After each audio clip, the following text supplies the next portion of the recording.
Kakaibang asim ng sabaw at malambot na karne ng kansi, juicy and smoky chicken inasal, natural sweetness of sugar cane, iba't ibang flavors ng piyaya, makukulay at kakaibang disenyo ng mga maskara, different historical places from the past, makapigil hiningang tanawin, relaxing beaches with fine suns.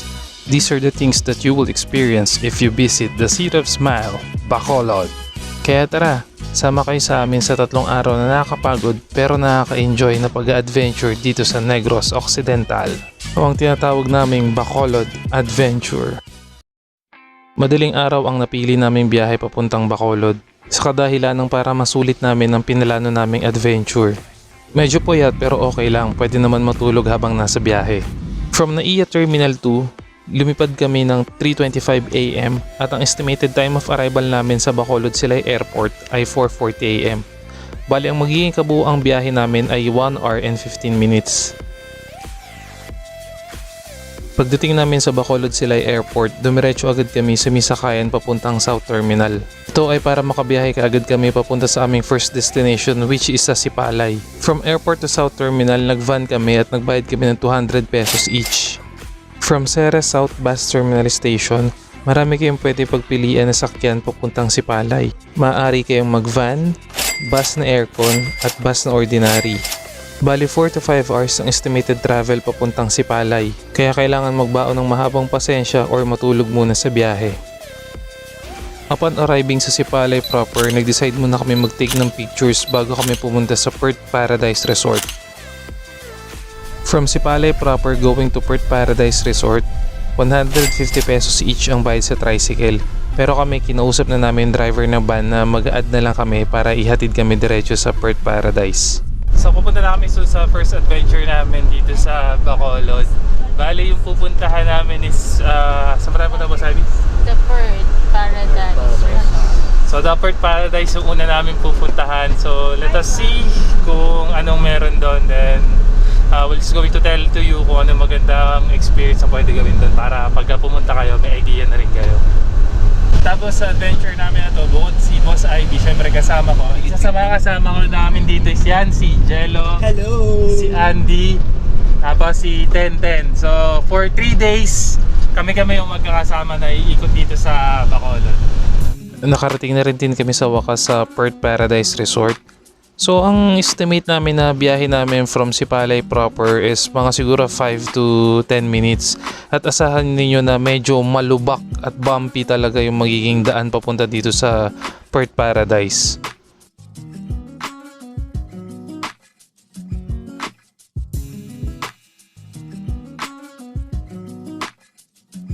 Before nyo rin marating yung mismong swimming pool area nila at yung kung saan pwede kayong mag-relax at mag-enjoy, asahan nyo muna na mapapalaban kayo sa akyatan dito.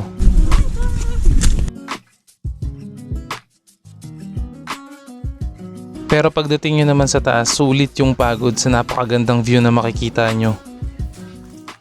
Ayan, so bali nandito na kami sa first adventure namin sa Bacolod, dito sa Perth Paradise Hidden Resort. So from Silay Bacolod Airport, it took us 4 hours via van. Pero may dalawang option kayo kung gusto niyo pumunta rito. You can take van katulad ng ginawa namin and pwede rin kayong mag-Ceres na bus. So ang naging deciding factor namin kaya mas pinili namin na gamitin is van. Mas mabilis kasi siya. So wala kasi masyadong magiging stopover, dire-diretso siya. Pero yung convenient na relax ka, yun naman ang difference nila dun pagka nag-bus ka. Well, mas mahaba yung biyahe ng bus pero mas comfortable ka. Unlike dun sa van na medyo masikip siya pero mas mabilis. Tapos once na dumating na kayo sa city proper dito sa Sipalay, 150 yung magiging bayad niyo sa tricycle. That is per head. So wag kayong medyo masyadong magulat na medyo pricey sila kasi mapapansin niyo is when it comes to mode of transportation, hindi ganun ka-accessible at hindi ganun kadami yung sasakyan nila dito. So kaya ganun siguro yung presyo nila. Pero kami, dahil nga nag-van kami papunta rito, kinausap na namin yung driver ng van na if ever para mas comfortable kami, ihatid na kami dito sa Perth Paradise. 150 per head pa rin naman ang binayad namin sa kanya. Perth or Perth, basta lagay ko na lang dito kung ano yung exact name niya. So, when it comes to pronunciation, bahala na kayo. Tsaka, nakakatuwa kasi dito, sa area nila is maganda yung yung view. Diyan magkakatalo talaga sa view. Kasi hindi katulad ng mga ibang napupuntahan mo na swimming pool. Yun nga, pool lang ang meron sila rito, wala silang dagat. Pero panalo ka naman sa view. And when it comes to food, meron din silang in-offer dito. They do also have several rooms, which is I guess 3,000 per night yung rooms nila rito. And for the cottages, 500 pesos. Kung marami naman kayo, kung group kayo, pwede nyo paghati-hatian para lang at least meron kayong mapag-iiwanan ng mga gamit ninyo. So kung sa cottage naman, malapit lang din siya dun sa pool, kaya hindi kayo mangangamba na baka may mangyari dun sa belongings ninyo. Timing na timing, pagdating ng tanghali, nag-alisa na ibang mga guests kaya na-solo namin yung resort. Yung mga nasa likod nila is yan yung mga room na pwedeng rentahan. For idea, ito ang rate ni Perth Paradise Resort. The best talagang view dito habang nagsuswimming ka. Kailangan na namin bumalik sa Bacolod City. Medyo bitin kasi hindi namin nasulit yung pag-iikot dito sa may Sipalay.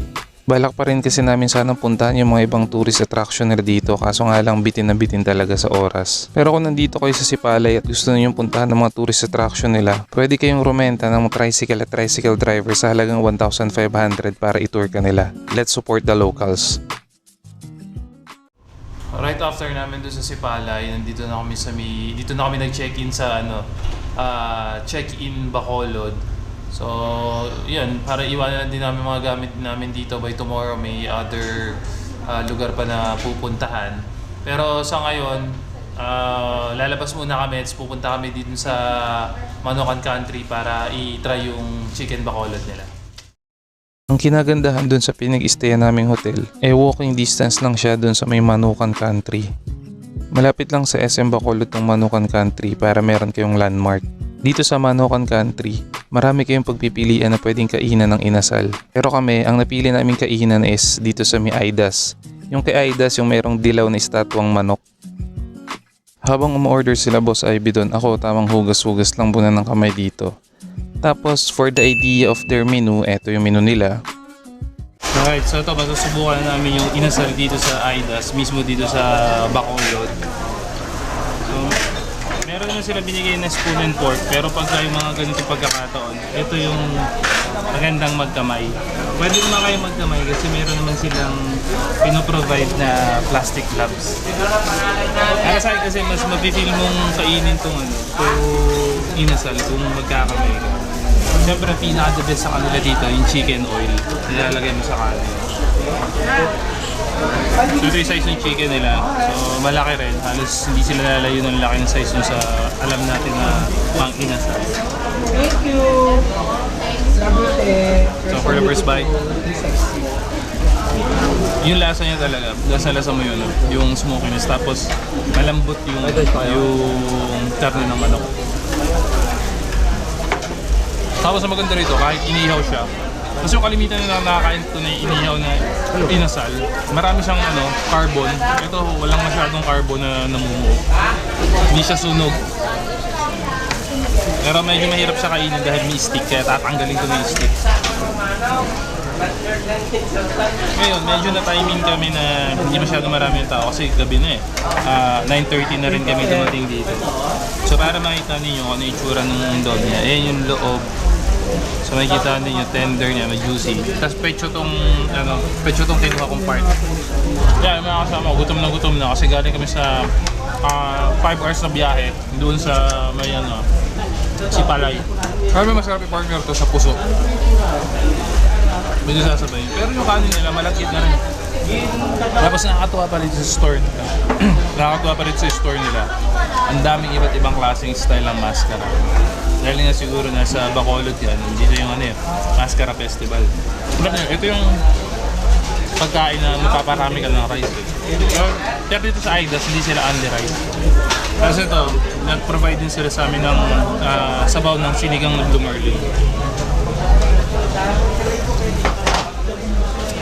Iba talaga lasa. Hindi katulad dun sa alam natin na only rice na inasalan. So i-enjoy na lang muna namin yung pagkain namin dito, pero para sa akin, okay yung inasal na rito. Kung pupunta kayo dito sa Bacolod, try nyo dito sa Aidas. At marami rin naman dito sa Manukan Country. Kung halimbawa pagpunta nyo rito yung puno sa Aidas. Okay? And that's it. Natapos na namin yung part 1 and day 1 nung Bacolod adventure namin. By tomorrow, another adventure again. Tapos i-check nyo na lang dun sa part 2. Sa ngayon, magpapahinga na kami dahil sobrang pagod na kami sa maghapon na pinagagawa namin. Okay?